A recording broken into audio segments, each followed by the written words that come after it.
नमस्कार, मैं हूं अविनाश सिंह और आप देख रहे हैं वाईपी टीवी। मेरे साथ हैं वो आईआईटी कानपुर में पढ़ते हैं। अमूमन ऐसा होता है कि जो भी मेरे साथ मेहमान जुड़ते हैं उनका परिचय मैं उनसे ही करवाता हूं, पर यहाँ मैं आज खुद करूं क्योंकि ये मेहमान बहुत खास है। इन्होंने अपने माता पिता का तो नाम रोशन किया ही है, मेरा भी सीना गर्व से चौड़ा किया है। ये ऐसा है कि हम दोनों ने साथ में पढ़ाई की थी और इसके बारे में ऋतिक बताएंगे जानकारी कि हमारा रिश्ता अभी क्या है। लेकिन इतना जान लीजिए कि ऋतिक ने, मैं जानता हूँ बहुत छोटे से लेकर अभी तक की जिन्होंने पढ़ाई अभी आईआईटी कानपुर में कर रहे हैं, बहुत सारे बदलाव आए हैं। ऐसा होता था कि मैं सलाह देता था, आज ऐसा वक्त है कि मैं इनसे सलाह लूंगा और आपसे साझा करूंगा। आज वीडियो हम इसलिए बना रहे हैं कि जो भी 10वीं के बच्चे अपने एग्जाम पास आउट कर चुके हैं, लॉकडाउन की वजह से घर में बंद हैं, पढ़ाई करना चाहते हैं, कुछ अपने जिंदगी में उनके सपने हैं, आईआईटी में तैयारी कर रहे हैं या करने वाले हैं, उनके लिए वीडियो हम बना रहे हैं। ऋतिक, बहुत बहुत स्वागत है आपका। पहले तो आप बताइए कैसे हैं अभी और कहाँ पर है। थैंक यू अभिनय सर। अभी तो मैं पटना में हूँ। लॉकडाउन के दौरान एक घूमने के लिए आया था अपने घर पे, और अभी तक यहीं पे हूँ ड्यू टू द लॉकडाउन। तो अच्छा, चलिए। अच्छा ऋतिक, मुझे ये बताइए कि जब मैं आपको पढ़ा रहा था या हम दोनों साथ में जब पढ़ रहे थे, उस समय जो आईआईटी की जो तैयारी होती थी और अभी की जो आईआईटी की तैयारी होती है, उसमें कितना डिफरेंट हो गया है आपके अनुसार। सी ऐसा है कि कंपटीशन डे बाय डे बढ़ते जा रहा है। जिस तरह के कॉम्पिटिटिव स्किल्स प्लस क्वेश्चन जिस तरह के अभी आते हैं, आने वाले साल में आएंगे, वो और छोटे और बहुत कंसेप्चुअल क्वेश्चन आएंगे।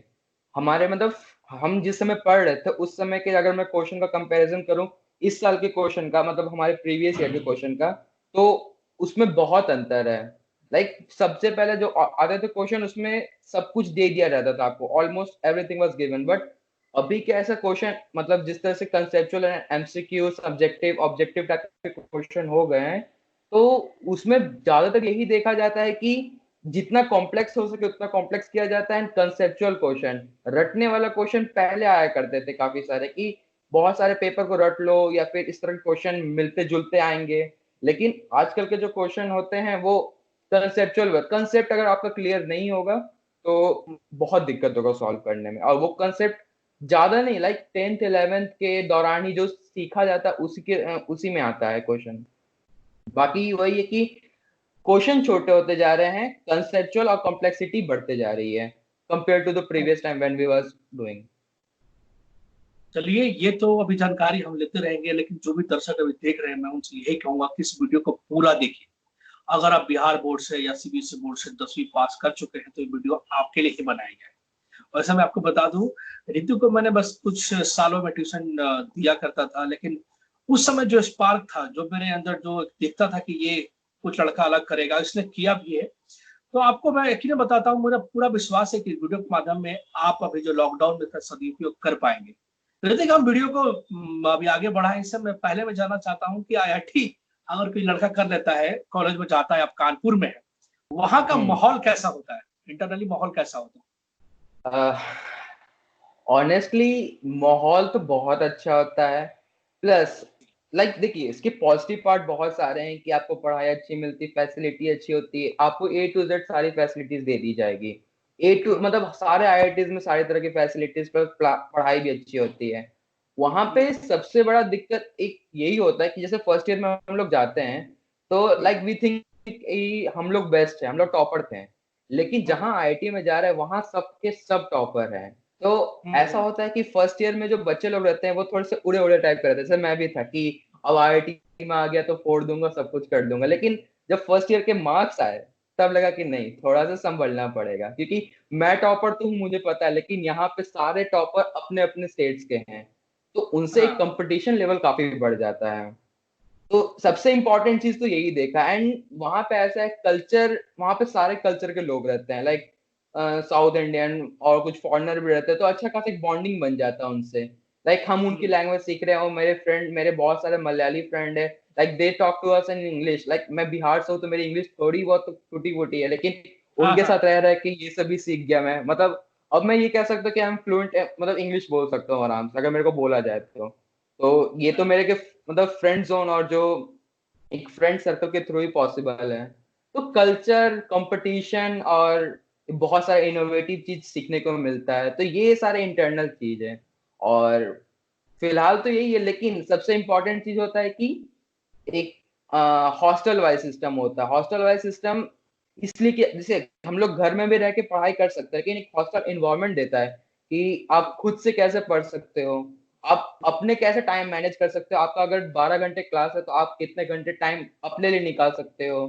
तो ये सब एक सीखने को बहुत अच्छी चीज मिलती है। तो अब ऋतिक, बहुत बहुत धन्यवाद इस जानकारी के लिए। अब थोड़ा सा, जिस समय मैं था उस समय पूरे भारत में सिर्फ 11 IIT हुआ करते थे। अभी मैं देख हम्म। रहा था तो 23 IIT हो गए। हम्म। तो आप मुझे एक चीज बताओ कि जैसे कि अगर मैं 10वीं पास कर चुका हूँ, मैंने पास कर लिया, अब मुझे हम्म। 12वीं के बाद मुझे IIT की एग्जाम देना है। तो अभी से थोड़ा सा सिस्टमेटिक बताओ कि अभी से मुझे कैसे फोकस करना चाहिए कि मैं उस लक्ष्य को पा सकूं 2 साल बाद। See, the main मूल मंत्र for IIT is to solve as much as question you want to solve. Like जितना क्वेश्चन आप सॉल्व करोगे उतना आपके लिए बेस्ट होगा। एंड 10th के बाद जब 11 12 आता है वो बहुत डिफिकल्ट एक फेज होता है। 10th इज लाइक कि 50% एंड अचानक से 11th 110% हो जाता है। सो ये एक थोड़ा सा डिफिकल्ट फेज होता है 11 12। तो इसमें बस कंसेप्चुअल चीज पढ़ना बहुत इंपॉर्टेंट है। लाइक ये तो पता है कि बोर्ड्स के लिए सब कुछ पढ़ना है, थ्योरी प्रूफ सब कुछ होंगे, लेकिन अगर मेनली आपको फोकस करना आईआईटी के लिए तो आपको कंसेप्ट सीखना पड़ेगा। क्योंकि जितने भी क्वेश्चंस, जैसे मैंने बताया कि जितने भी क्वेश्चन आजकल आ रहे हैं वो कंसेप्चुअल बेस्ड क्वेश्चन है। लाइक आप अगर ये सोच के जाएंगे कि मैं प्रूफिंग समझ गया इसकी तो मैं इसको सॉल्व कर सकता हूँ, लेकिन आपसे जैसे 11th और 12th के जो क्वेश्चंस होते हैं बोर्ड बेस्ड तो बहुत इजी हो जाता है कि लाइक आप प्रूफ एक दिन पहले पढ़ लो तो हो जाएगा। लेकिन जब आप आईआईटी बेसिस पे आईआईटी के हिसाब से पढ़ना स्टार्ट करते हैं तो आपको उस प्रूफ के डीप में जाना पड़ता है। भले आपको वो कॉलेज या सीबीएसई लेवल पे पढ़ाए ना जाए या ना जाए, आपको कोचिंग या फिर खुद से थोड़ी रिसर्च करनी पड़ती है। बिना रिसर्च बिना डीप लर्निंग के कुछ नहीं हो पाएगा इसमें। ये ट्रूथ मतलब है, ये तो मैंने सीखा है। आप ये कह रहे हो कि जैसे कि बहुत सारे, चाहे ट्रिग्नोमेट्री के सवाल हो, चाहे ज्योमेट्री के हम्म। सवाल हो, जो केमिस्ट्री का फॉर्मूला, आपको बेसिक क्लियर होना चाहिए कि ये चीज फॉर्मूला कैसे बना है, कैसे, इसके पीछे साइंस क्या है ना, लॉजिकल कैसे इसको प्रूव किया जाए। थोड़ा सा और हम डिटेल्स पे जाते हैं। जैसे कि हमें पता है कि हमें 3 सब्जेक्ट को फोकस करना है, फिजिक्स केमिस्ट्री मैथ को फोकस करना है। स्टार्ट हम करते हैं मैथ से। तो मैथ्स का तो हमें जो भी क्वेश्चन पूछे जाते हैं, तो हम तो आंसर अगर किसी ने रख लिया तो वो तो सक्सेसफुल नहीं हो पाएगा। तो कौन कौन से मैथ्स का अगर हमें स्टार्ट करना, तो 11th पे कितना फोकस करना चाहिए, 12th पे कितना फोकस करना चाहिए, और मैथ्स की तैयारी कैसे करनी चाहिए? Basically for maths I suggest कि 11th मैथ का बहुत मतलब एक स्ट्रॉन्गेस्ट पार्ट होता है। 12th में बहुत लोग फेमिलियर होते हैं, वो लोग कर लेते हैं probability and all the stats type, वो 12th में आता है। लेकिन 11th की मैथ थोड़ी सी हार्ड होता है। और देखा गया है कि लाइक पिछले 2 साल से जो जेई एडवांस के क्वेश्चंस आ रहे हैं वो 11th मैथ पे बेसिस थे। तो सीन ये होता है कि जिस तरह से कैलकुलस इंटीग्रेशन ये सब स्टार्ट होते हैं, तो हम लोग को बस यही करना होगा कि जितने हम लोग शॉर्ट टू शॉर्ट एग्जांपल लेते हैं कि एक इंटीग्रेशन को सॉल्व करने के लिए मैक्सिमम 5 to 6 प्रोसेसेस हो सकते हैं। तो उस 5 to 6 प्रोसेसेस को कंप्लीट करने में एटलीस्ट 10 to 20 मिनट लगते हैं। लेकिन आपको वही स्पीड को कॉप अप करने के लिए 5 to 10 मिनट देने पड़ेंगे फॉर द जेई पर्पस। तो मैथ अगर देखा जाए 11 12 का, तो मैथ 11th का थोड़ा हार्ड है, 12th का इजी है। तो बेसिकली अगर फोकस करना है मैथ्स में तो 11th का मैथ स्ट्रॉन्ग करना पड़ेगा। एंड उसमें बेसिक समझ जाना है ताकि आप नेक्स्ट के जितने भी बड़े बड़े क्वेश्चन होंगे आप रूट तक जाकर सॉल्व कर सकते हैं। And that the question that JEE wants to know about the student कि वो इतना जानता है कि नहीं। तो वही चीज फिजिक्स के लिए भी वही चीज है, वही चीज केमिस्ट्री के लिए भी है। हाँ, फिजिक्स में बेसिकली ऐसा हुआ था कि हमारे ईयर में गुवाहाटी ने सॉल्व किया था। तो physics was little bit tough कि उसमें बहुत सारे क्वेश्चंस रिलेटिविटी मतलब 12th के बाद जो पढ़ना था उससे भी पूछ दिए गए थे। ये बाद में कुछ कुछ हुआ था, लेकिन फिजिक्स में ऐसा अच्छा क्वेश्चन एक मिनट, होता है। अभी एक रुको ऋतिक, जो अभी ऋतिक कह रहे हैं कि गुवाहाटी ने किया था, तो ऐसा होता है, दर्शकों को मैं आपको बता दूं कि आईआईटी की अलग अलग, ऋतिक मुझे करेक्ट करेंगे, कि हर एक साल अलग अलग आईआईटी एग्जाम को कंडक्ट कराते हैं, वो क्वेश्चन तैयार करते हैं। जैसे कि एक साल अगर कानपुर कर रहा है तो अगले साल दिल्ली करेगा, अगर पटना कर रहा है तो अगले साल मुंबई करेगा, ऐसा ही होता है ऋतिक? हाँ हाँ, ऐसा ही होता है।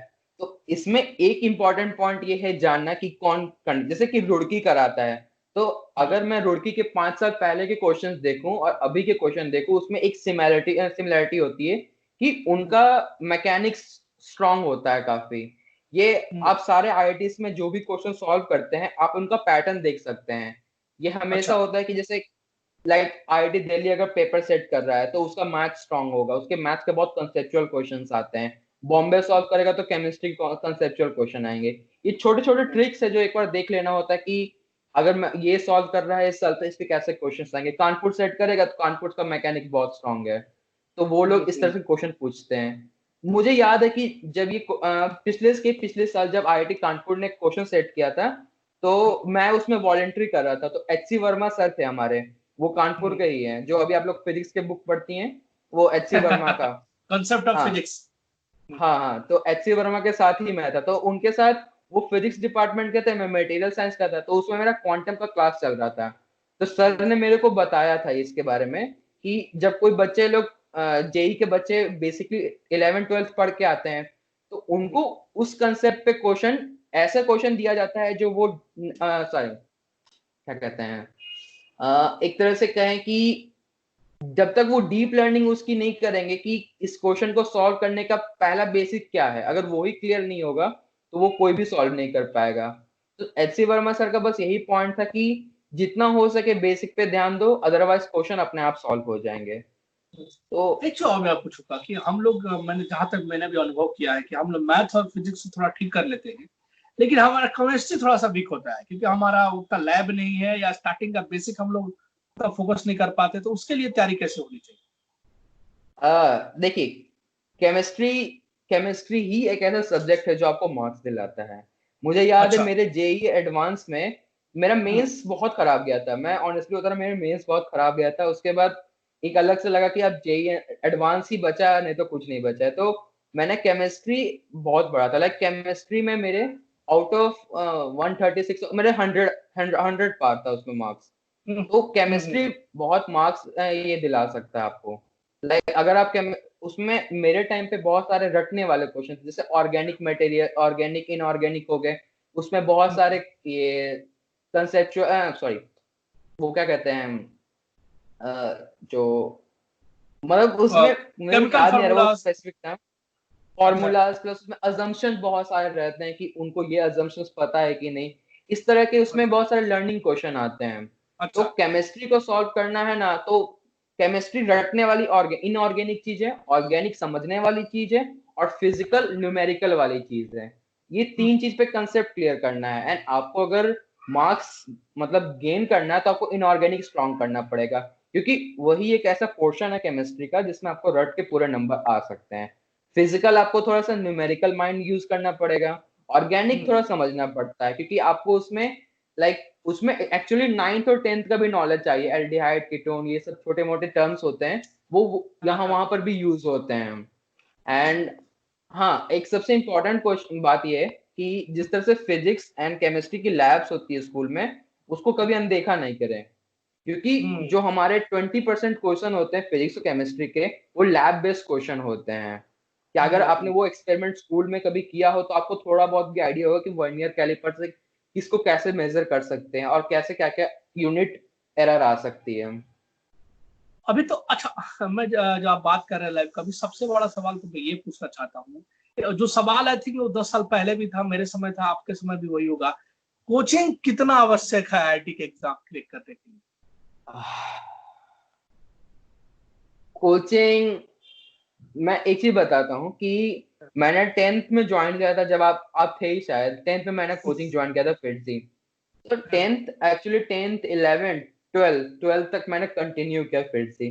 तो फिटजी एज इन एक आपको मतलब स्कूल से वो अलग पढ़ाता, बाकी ऐसा कोई अंतर नहीं है कि स्कूल की पढ़ाई और कोचिंग की पढ़ाई में क्या अंतर है। कोचिंग की पढ़ाई आपको बस एक इग्निशन प्रोवाइड करता है कि आप जितना कम से कम समय में कोई क्वेश्चन को सॉल्व कर सकते हो, लेकिन यही प्रॉब्लम स्कूल में है आपको कि फास्ट कर देता है, आपको एक फास्ट कर देता है, आपको जी जो हाँ, आपको जो एक स्किल चाहिए होती है कि इस क्वेश्चन को मेरे को इतने कम समय में खत्म करना है, वो ट्रिक बताता है कोचिंग। और स्कूल को अगर वो वही चीज स्कूल अगर ट्रिक बताने लगे तो उसके बोर्ड्स में नंबर नहीं आते हैं, क्योंकि बोर्ड्स में उनको पूरा फुल प्रूफ एक थ्योरी चाहिए होती है। लेकिन वही जिस तरह से जेई एडवांस होती है, तो जेई एडवांस में हमें छोटे मोटे मतलब एक स्मॉल कंसेप्ट या स्मॉल ट्रिक से क्वेश्चन सॉल्व करना होता है। तो अच्छा, इसीलिए हमें कोचिंग की जरूरत पड़ जाती है एक पॉइंट पे कि हमें एक एक्स्ट्रा भी पढ़ना, लाइक हमें ट्रिक समझनी है कि इस क्वेश्चन को कैसे सॉल्व करें। तो मैंने ऐसा हुआ था कि मैंने मेंस तक फिटजी से पढ़ाई की थी, और फिर जब मेरा एडवांस का टाइम समय था तो मैंने सुपर 30 आनंद से पढ़ाई किया था। तो आनंद सर से भी मेरा एक अच्छा खासा बॉन्डिंग बन गया था। आनंद सर, उन पे भी मूवी बनी तो उनको भी देखा, तो एक तरह से उनका मैथ्स और कोचिंग का मैथ्स बहुत डिफरेंट था, बहुत डिफरेंट था। पढ़ाने का जो तरीका है उनका बहुत डिफरेंट हाँ, क्योंकि आनंद सर कभी भी पढ़ाते नहीं थे, वो है। क्वेश्चन सॉल्व कराते थे। उनका यही एक मूल मंत्र था कि तुम क्वेश्चन सॉल्व करो, कंसेप्ट मैं बता दूंगा, क्वेश्चन जितने सॉल्व करोगे तुम्हारे उतने नंबर आएंगे। मैंने अपने जेई एडवांस में मेरे पास 25 दिन बचे थे, मैंने 25 दिन में एटलीस्ट 15 सेट कंप्लीट किए थे मैथ्स के, तब जाके मेरे 87 मार्क्स आए थे आउट ऑफ 136 समथिंग। मतलब उनका पढ़ाने का तरीका यही है, मतलब कैसा है, मतलब डिफरेंट कैसा है, थोड़ा सा और इसको डिटेल में बताओ, थोड़ा सा और डिफरेंट डिटेल। ऐसा है कि हमारे कोचिंग में या फिर स्कूल में होता है कि पहले कोई ट्यूटर आएगा, वो कंसेप्ट थोड़ा बताएगा, वो एक दो लॉजिक देगा कि ये ट्रिक बताएगा।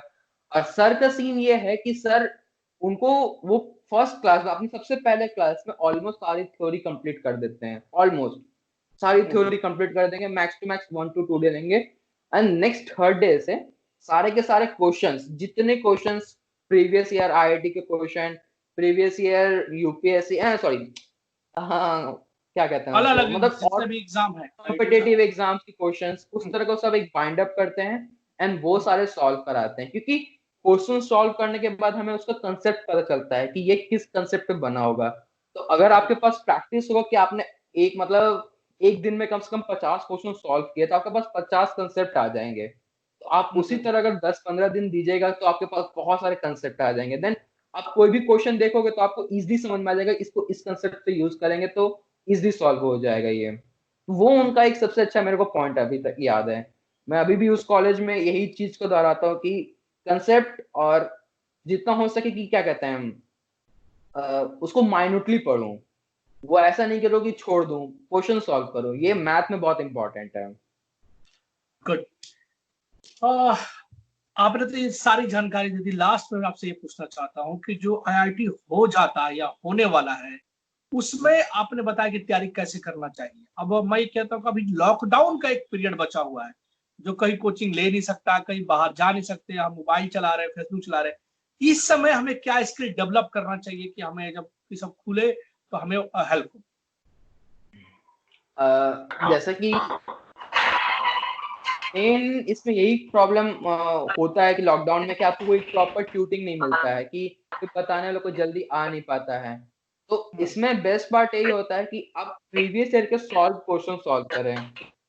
सॉल्व क्वेश्चन सॉल्व करने का सबसे इंपॉर्टेंट पॉइंट ये होगा कि आपके पास एक तो आंसर होगा, और ऊपर से आप अगर कोई कॉन्सेप्ट को सॉल्व करें तो आपके पास एक वो कॉन्सेप्ट आ जाए, क्रिएट हो जाए, ताकि आपको क्रॉस चेक कर सकते हैं। तो अभी इस पीरियड ऑफ टाइम में आपके पास बहुत सारे कॉम्पिटिटिव ईयर के क्वेश्चंस होंगे, आप कभी भी सर्च कर सकते हैं गूगल पे। क्वेश्चन सॉल्व करना इस क्वारंटाइन टाइम में काफी बेस्ट होगा मेरे हिसाब से, क्योंकि अगर आपको और नए नए कंसेप्ट सीखने हैं तो आपके पास वो सोर्स भी होने चाहिए। तो अगर अभी इस लॉकडाउन के सोर्स में आपके पास सिर्फ एक गूगल है तो आप बस क्वेश्चन सॉल्व करें, बहुत बेस्ट होगा वो। चलिए ऋतिक, बहुत बहुत धन्यवाद वाईपीए टीवी से जुड़ने के लिए, हमसे अपनी राय रखने के लिए। और इसी तरह से आप आगे बढ़ते रहिए और हमारा नाम रोशन और अपने परिवार का भी नाम रोशन करते रहिए। धन्यवाद। Thank you, thank you.